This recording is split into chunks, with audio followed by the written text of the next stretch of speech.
So, I think we're all pretty bad at taking risks, and I know I am. When I have something good going for me, I don't want to mess it up. I don't want to make a decision that can cause the collapse of something that I've finally been able to get going. It seems like our brain interprets the negative aspects of taking a risk way more than the positive. Oh, if I do that, then I'm going to be homeless, living on the street, and dead in 1 year. But that's not usually how it works, especially in Western developed society. And to be honest, the aversion to risk is a fair way to think. Making stupid decisions will result in bad consequences. But I've started to think that risks aren't necessarily a bad thing, especially if you find yourself stagnating or not able to reach your fullest potential. For example, I've been making videos on my main gaming channel for nearly 9 years. The growth was really good for a while, but for the last year and a half, the channel's kind of stagnated. I've lost nearly all of my passion for it, and I've gotten, realistically, tired of gaming. But I spent so long building this channel that I decided to keep pumping out content just to say that I kept going. I didn't want to be a quitter. I didn't want to throw it all away after years and years of hard work. But let's be real, the content that I was pumping out was not of the quality that it should have been. So because the content suffered, the channel declined, and then I got even less passionate about the entire thing, and it created a downhill spiral. So what exactly happened, and why did my channel start to decline? Well, in short, it's because I was too comfortable. Comfort is the silent killer. It keeps you from growing, it keeps you from reaching your fullest potential, and honestly, it makes life kind of boring. For most people around the world, especially many of the ones watching this, let's be real, we're pretty comfortable. Sure, I'm not saying that life is easy, and there's definitely a lot of negative stuff going on in the world, and a lot of things that negatively affect your mental health, but if you look back throughout history, we're undoubtedly the most comfortable we've ever been. You aren't dying from the bubonic plague, you aren't starving, you have access to the internet with unlimited information on it, which is mind-blowing, and you have the luxury to sit down and watch some random guy blabber on YouTube over Minecraft gameplay. I think our ancestors would have killed to have these luxuries.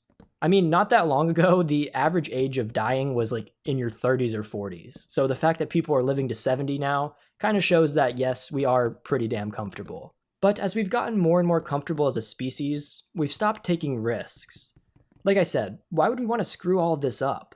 But without risks, it's impossible to reach your peak. Let me give you an example through a story. Deep within the wilderness lived a man, a hunter-gatherer renowned for his skill and resilience. Each day, he traversed the untamed wilderness, gathering food for his family, maintaining a shelter, and working on learning new survival skills. One year, a harsh blizzard swept through the land. Animals vanished, and the brutal cold gnawed at this man's resolve. One day, stumbling upon a hidden cave, he discovered something amazing. A thermal spring that gave off both heat and light. Its warmth embraced him like a lover, banishing the brutal cold and offering a haven from the winter's fury. Entranced by the comfort, the man lingered. Day after day, he basked in the spring's glow, forgetting the hunt, the gathering, and the wild rhythm of his life. The fire he once tended dwindled, his spear grew dusty, and his senses dulled. He got comfortable and enjoyed this newfound luxury. However, the forest outside didn't get this comfort. Predators grew stronger, venturing closer to the cave's mouth, drawn by the faint scent of sitting prey. The spring, once a sanctuary, became a trap. One morning, the man awoke to the growl of a hungry wolf that had crept into the cave. Panicked, he fumbled for his spear, but it lay beyond reach, heavy with neglect. In his weakened state, escape was impossible. The warmth that had lulled him had become his prison. In this scenario, comfort literally killed this man. He got so comfortable in this warm cave in the winter that he neglected his evolution as a person, which resulted in his demise. And while a life or death situation in a cave with wolves doesn't really translate into modern society, the results are still pretty much the same. Getting comfortable in your job and halting the progress of learning new skills will result in you becoming obsolete. When AI comes along and replaces you, you won't have any more skills that you can apply into the workforce, and now you won't have a job.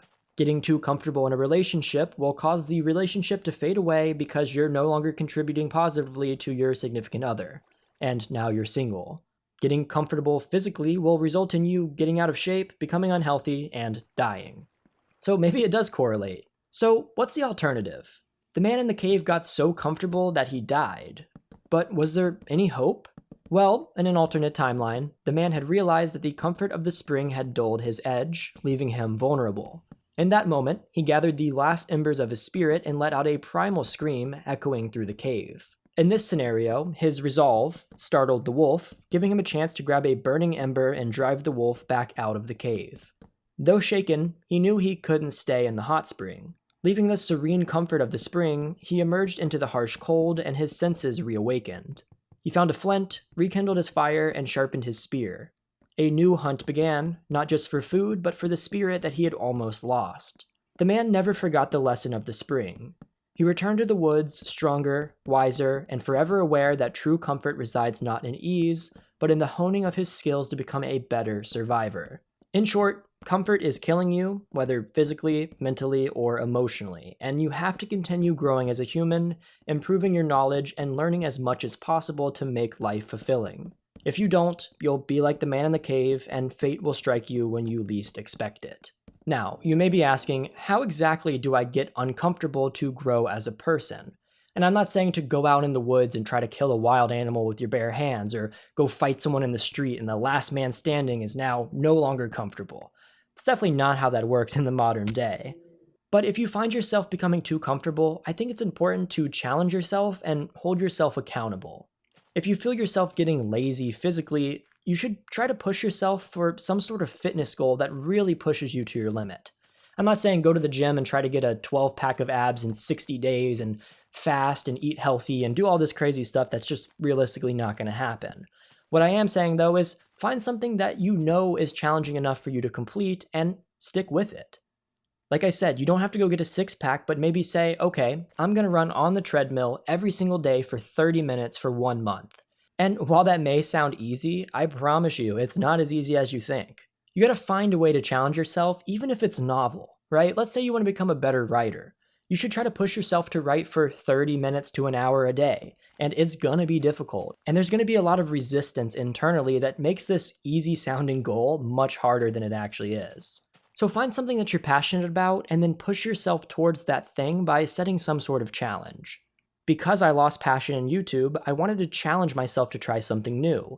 So ironically, that's why I made this channel, and now I'm trying to upload every single Monday through Friday for the foreseeable future. And I think that challenge is going to help me level up as a creator and experiment with this new format. So give it a try and let me know what your challenge is in the comments, and maybe we could support each other and make sure that you reach your goals. That's it for my talk today, so subscribe if you enjoyed, and we'll talk again soon.